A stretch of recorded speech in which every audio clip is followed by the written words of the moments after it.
आज आम देखा राजनीति विज्ञान द्वितीय अध्याय भारत में गणतंत्र निर्वाचन प्रक्रिया और निर्वाचन आयोगर किसी ऑब्जेक्टिव क्वेश्चन।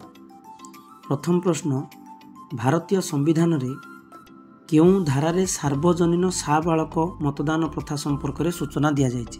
सार्वजनीन साबालक प्रथार अर्थ होउछि 18 वर्षरू समस्त वर्गर लोक माने भोट देवार व्यवस्था। जाति धर्म वर्ण निर्विशेष समस्ते भोट दे पारिबे। ताहा आम संविधान रे धारा 326 रे उल्लेख अछि। किए परोक्ष निर्वाचन माध्यम रे निर्वाचित हुअन्ति। लोकसभार सदस्य ये प्रत्यक्ष भाव निर्वाचित हुअन्ति। राज्यसभार सदस्य ये परोक्ष भाव निर्वाचित हुअन्ति। राज्य विधानसभार सदस्य प्रत्यक्ष भाव निर्वाचित हुअन्ति। ग्राम पंचायतर सरपंच ये प्रत्यक्ष भाव निर्वाचित हुअन्ति। तामाने ऑप्शन ख राज्यसभार सदस्य परोक्ष भाव निर्वाचित हुअन्ति। किए प्रत्यक्ष निर्वाचन माध्यम रे निर्वाचित हुअन्ति। राष्ट्रपति ये परोक्ष निर्वाचन निर्वाचित हुअन्ति। उपराष्ट्रपति परोक्ष निर्वाचन। राज्य विधानसभार सदस्य परोक्ष निर्वाचन। किंतु जदि देइथांता राज्य विधानसभार सदस्य ताहले इथांता एटा प्रत्यक्ष निर्वाचन। जिला परिषदर सदस्य, हाँ जिला परिषदर सदस्य एमाने प्रत्यक्ष निर्वाचन रे लोकमानक द्वारा निर्वाचित होइथांती। केउ माने भारतर राष्ट्रपति निर्वाचन पई निर्वाचक मंडली गठन करती। भारतर राष्ट्रपति निर्वाचन अर्थात केउ मानक द्वारा राष्ट्रपति निर्वाचित हुअन्ति। लोकसभार सदस्य, राज्यसभार सदस्य और राज्य विधानसभार सदस्य। ऑप्शन घ लोकसभा, राज्यसभा और राज्य विधानसभार निर्वाचित सदस्य। प्रकृत में एमाने प्रत्यक्ष निर्वाचन द्वारा निर्वाचित हुअन्ति। एमाने राष्ट्रपति को भोट दे निर्वाचित करती।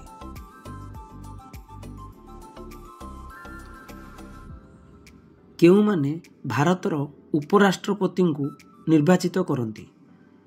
भारतर उपराष्ट्रपति को लोकसभा और राज्यसभा सांसद माने भोट दे निर्वाचित करती। ऑप्शन क लोकसभा और राज्यसभार सांसद माने। उपराष्ट्रपति निर्वाचन रे विधानसभार सदस्य माने भाग नियंती नहीं, किंतु राष्ट्रपति निर्वाचन रे राज्य विधानसभार सभ्य माने भोट दियंती।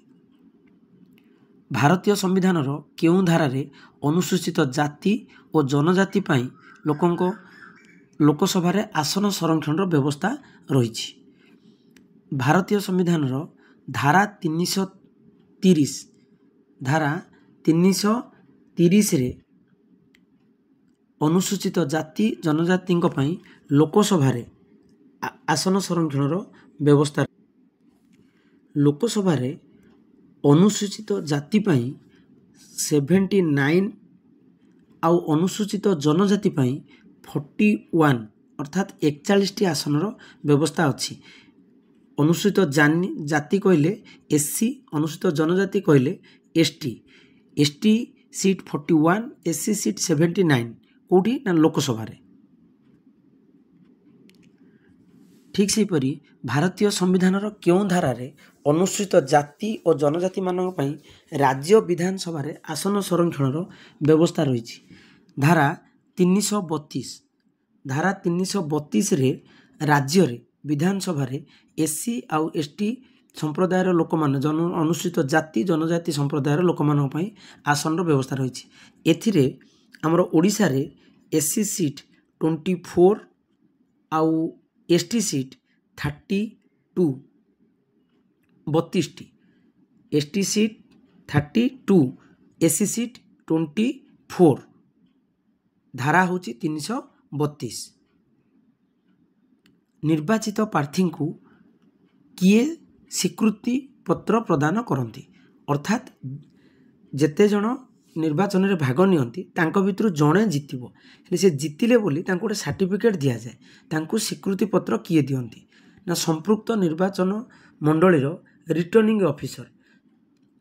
राष्ट्रपति जहाँ को रिटर्निंग ऑफिसर रूपे नियुक्ति करथांती, जितिला परे सी ही तांको स्वीकृति पत्र प्रदान करिपारिबे। तेणु तांको कहा जाए रिटर्निंग ऑफिसर।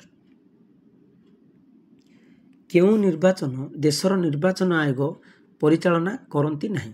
प्राय देश में होतिबा सबु प्रकार निर्वाचन को गणतंत्र निर्वाचन को निर्वाचन आयोग परिचालना करती।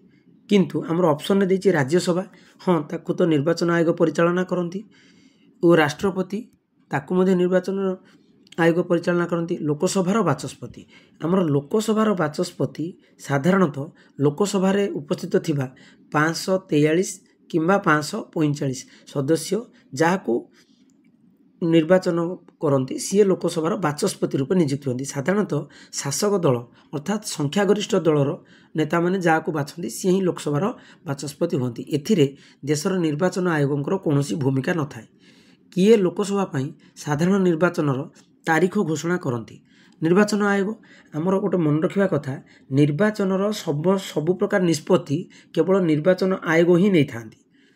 किए प्रत्येक निर्वाचन मंडली जड़े रिटर्निंग ऑफिसर और 3 जन पर्यवेक्षक को नियुक्ति करती। ये गोटे भल क्वेश्चन आसला, प्रत्येक निर्वाचन मंडली केते जन रिटर्निंग ऑफिसर नियुक्ति होती? जड़े मात्र रिटर्निंग ऑफिसर नियुक्ति होती। केते जन पर्यवेक्षक नियुक्ति होती? 3 जन पर्यवेक्षक नियुक्ति होती। एमाने निश्चय प्रशासनिक अधिकारी सेवार व्यक्ति ही थिबे। आंकु किए नियुक्ति करती? देशर निर्वाचन आयोग। देशर निर्वाचन आयोग से नियुक्ति करती। प्रत्येक जिले में थिबा लोकसभा निर्वाचन मंडली काहाकू रिटर्निंग ऑफिसर भावे नियुक्ति करा जाए। मोस्ट इंपोर्टेंट क्वेश्चन कौन दी? लोकसभा। आम प्रश्नटा को भल भाव देखा। लोकसभा मंडली माने एमपी आम जहाँ मेंबर ऑफ पार्लियामेंट कहूँ आंकपाई किए रिटर्निंग ऑफिसर रूपे नियुक्ति पाती? जो जिले में लोकसभाटी थाए से ही जिलार जिलापाल अर्थात संपृक्त जिलार जिलापाल ऑप्शन ख को रिटर्निंग ऑफिसर रूपे नियुक्ति दि जाए। विधानसभा निर्वाचन मंडली किए रिटर्निंग ऑफिसर भावे नियुक्ति होती? लोकसभा अर्थात एमपी, विधानसभा कहले आमर एमएलए आमे MLA member of legislative assembly एमानंको पई रिटर्निंग ऑफिसर थांती संपृक्त जिलार उपजिलापाल। संपृक्त जिलार उपजिलापाल थांती तांको पई रिटर्निंग ऑफिसर ऑप्शन ख। किए प्रत्येक राज्य रे जड़े निर्वाचन अधिकारी को नियुक्ति करती? राज्यर निर्वाचन अधिकारी को संपृक्त राज्यर राज्यपाल नियुक्ति करती। राज्य रे निर्वाचन आयोग 1 सदस्य विशिष्ट। प्रत्येक राज्यर निर्वाचन आयोग 1 सदस्य विशिष्ट मात्र जड़े मात्र सदस्य थांती। किए नियुक्ति करती? राज्य निर्वाचन आयुक्त राज्यपाल द्वारा नियुक्ति होती।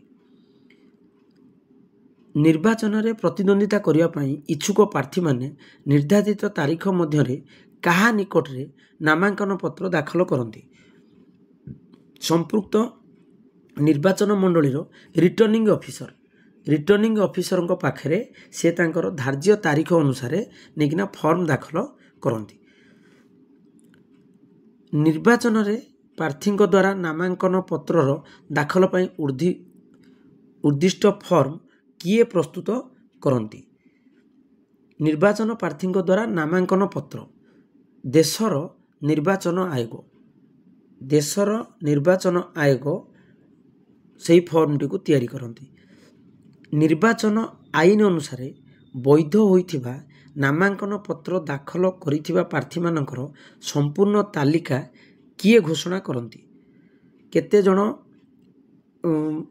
आमर निर्वाचन प्रक्रिया भाग नहीं तांकर नाम तालिका संपृक्त रिटर्निंग ऑफिसर घोषणा करती। 3 जण कि 4 जण कौ दलरू कौ प्रार्थी नामांकन पत्र भरी ताकू संपृक्त रिटर्निंग ऑफिसर घोषणा करती। केउं परिस्थिति रे निर्वाचन रे प्रतिद्वंदिता करुथिबा प्रार्थी तांकर अमानत राशि हराई थांती? अमानत राशि कौन ना जेतेबेले जड़े प्रार्थी तांकर फॉर्म भरती रिटर्निंग ऑफिसर पाखरे सी किसी राशि तांको पाखरे जमा दियंती।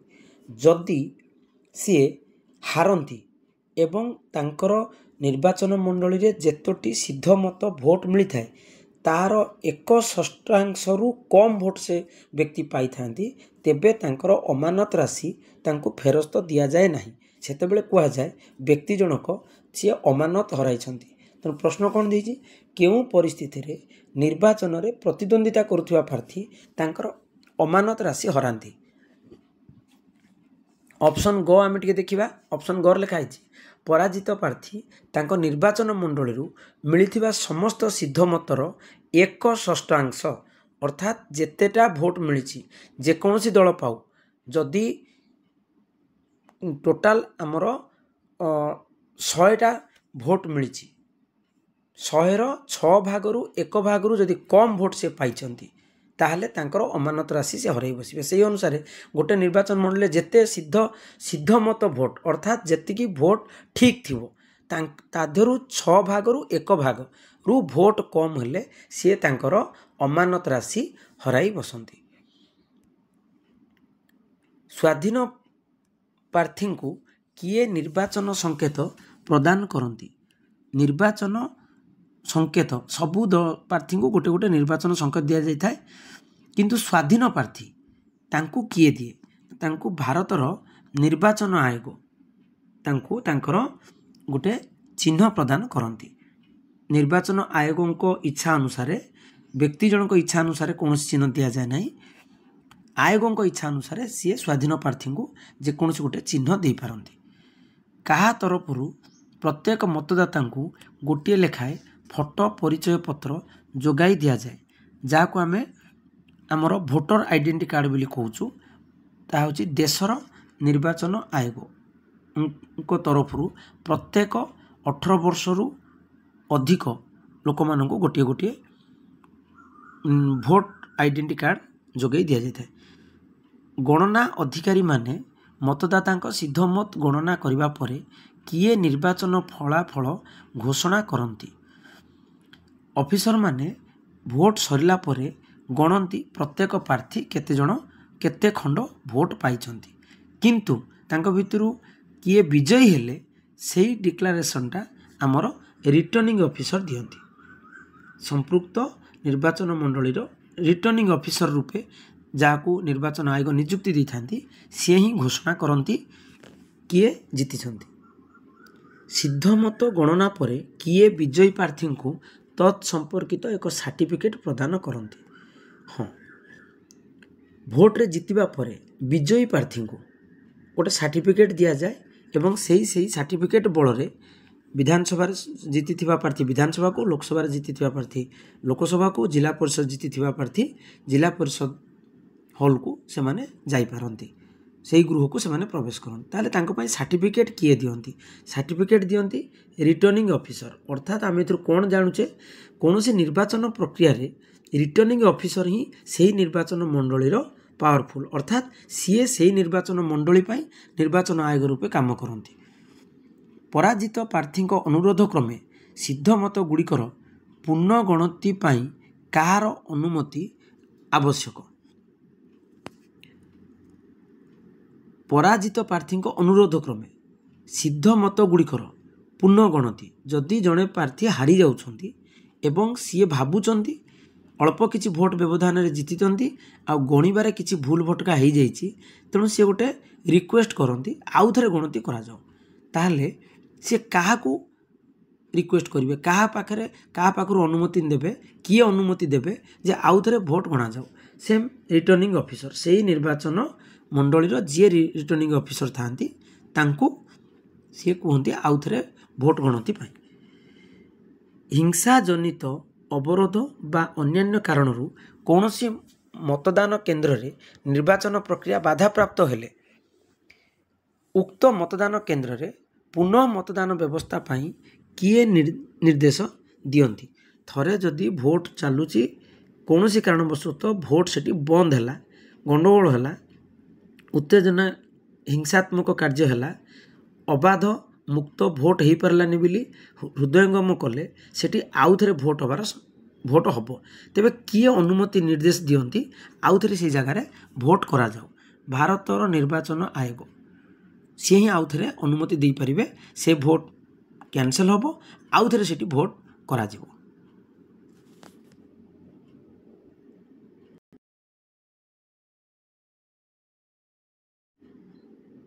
विवाद रे कहार संपृक्त निष्पत्ति चूड़ांत ନିର୍ବାଚନ ଫଳାଫଳ ସମ୍ପର୍କିତ ବିବାଦ ଯଦି ଜଣେ କିଏ ଜାଣିଲେ ମୁଁ ଜିତିବା କଥା ମୁଁ ହାରିଯାଇଛି ତାହେଲେ ସିଏ କମ୍ପ୍ଲେନ୍ ଦେଇପାରିବେ। ସେ ପ୍ରଥମେ କମ୍ପ୍ଲେନ୍ ଦେବେ କେଉଁଠି ନା ସେ ହାଇକୋର୍ଟରେ କମ୍ପ୍ଲେନ୍ ଦେଇପାରିବେ, କୌଣସି ଜିଲ୍ଲା କୋର୍ଟରେ କମ୍ପ୍ଲେନ୍ ଦେଇପାରିବେ ନାହିଁ। ସେ କମ୍ପ୍ଲେନ୍ ଦେବେ ହାଇକୋର୍ଟରେ। ହାଇକୋର୍ଟର ରାୟରେ ଯଦି ସେ ସନ୍ତୁଷ୍ଟ ନ ହୁଅନ୍ତି ତାହେଲେ ସିଏ ସୁପ୍ରିମକୋର୍ଟ ଯିବେ। ସୁପ୍ରିମକୋର୍ଟ ଅର୍ଥାତ୍ ଦେଶର ସର୍ବୋଚ୍ଚ ନ୍ୟାୟାଳୟ ଯାହା ନିର୍ଦ୍ଦେଶ ଦିଅନ୍ତି ତାହା ହିଁ ଚୂଡ଼ାନ୍ତ ନିଷ୍ପତ୍ତି। ଦେଶର ସର୍ବୋଚ୍ଚ ନ୍ୟାୟାଳୟ ପରେ ସିଏ ଆଉ କେଉଁଠି ଚ୍ୟାଲେଞ୍ଜ କରିପାରିବେ ନାହିଁ। ତେଣୁ ଦେଶର ସର୍ବୋଚ୍ଚ ନ୍ୟାୟାଳୟ ଯାହା ନିଷ୍ପତ୍ତି ନିଅନ୍ତି ସେଟା ହିଁ ଚୂଡ଼ାନ୍ତ ନିଷ୍ପତ୍ତି। ଭାରତର ସମ୍ବିଧାନର କେଉଁ ଧାରାରେ ଏକ 3 ସଦସ୍ୟ ବିଶିଷ୍ଟ ନିର୍ବାଚନ ଆୟୋଗ ଗଠନ ସମ୍ପର୍କରେ ସୂଚନା ଦିଆଯାଇଛି? ଧାରା 324ରେ ଦେଖାଯାଇଛି ଯେ ଆମର ନିର୍ବାଚନ ଆୟୋଗ 3 ସଦସ୍ୟ ବିଶିଷ୍ଟ, ସେଥିରେ ଜଣେ ଥାଆନ୍ତି ମୁଖ୍ୟ ନିର୍ବାଚନ ଆୟୋଗ ଆଉ 2 ଜଣ ତାଙ୍କୁ ସହଯୋଗ କରିବା ପାଇଁ ଥାଆନ୍ତି। ତେଣୁ ସର୍ବମୋଟ 3 ସଦସ୍ୟ ବିଶିଷ୍ଟ। ଦେଶର ମୁଖ୍ୟ ନିର୍ବାଚନ ଆୟୁକ୍ତ ଓ ଅନ୍ୟ 2 ଜଣ ଆୟୁକ୍ତଙ୍କୁ କିଏ ନିଯୁକ୍ତି କରନ୍ତି? ଦେଶର ମୁଖ୍ୟ ନିର୍ବାଚନ ଆୟୁକ୍ତ ଓ ଅନ୍ୟ 2 ଜଣ ଆୟୁକ୍ତଙ୍କୁ ଦେଶରେ ରାଷ୍ଟ୍ରପତି ନିଯୁକ୍ତି କରନ୍ତି। ସେହିଭଳି ରାଜ୍ୟର ନିର୍ବାଚନ ଆୟୋଗଙ୍କୁ ରାଜ୍ୟପାଳ କରନ୍ତି ଆଉ ଦେଶର ନିର୍ବାଚନ ଆୟୋଗଙ୍କୁ ରାଷ୍ଟ୍ରପତି କରନ୍ତି। ଭାରତର ନିର୍ବାଚନ ଆୟୋଗରେ ଆୟୁକ୍ତ ସଂଖ୍ୟା ସମ୍ପର୍କରେ କିଏ ନିଷ୍ପତ୍ତି ନିଅନ୍ତି? ଭାରତର ନିର୍ବାଚନ ଆୟୋଗରେ କେତେ ଜଣ ନିର୍ବାଚନ ଆୟୁକ୍ତ ରହିପାରିବେ ତାର ନିଷ୍ପତ୍ତି ରାଷ୍ଟ୍ରପତି ହିଁ ନିଅନ୍ତି। ରାଜ୍ୟ ନିର୍ବାଚନ ଆୟୋଗଙ୍କୁ କିଏ ନିଯୁକ୍ତି କରନ୍ତି? ରାଜ୍ୟ ନିର୍ବାଚନ ଆୟୋଗଙ୍କୁ ସମ୍ପୃକ୍ତ ରାଜ୍ୟର ରାଜ୍ୟପାଳ ନିଯୁକ୍ତି କରନ୍ତି। କେଉଁ ନିର୍ବାଚନ ସହିତ ରାଜ୍ୟ ନିର୍ବାଚନ ଆୟୋଗ ସମ୍ପୃକ୍ତ ନୁହନ୍ତି? କେଉଁ ନିର୍ବାଚନ ସହିତ ରାଜ୍ୟର ବିଜ୍ଞାପିତ ଅଞ୍ଚଳ ପରିଷଦ, ଜିଲ୍ଲା ପରିଷଦ, ବିଧାନସଭା, ପୌର ନିଗମ?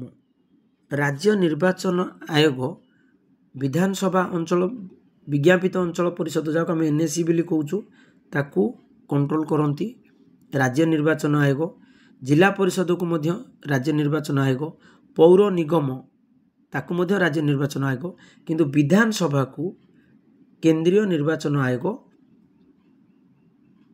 କରନ୍ତି। ତେଣୁ ଉତ୍ତର ହେବ ବିଧାନସଭା।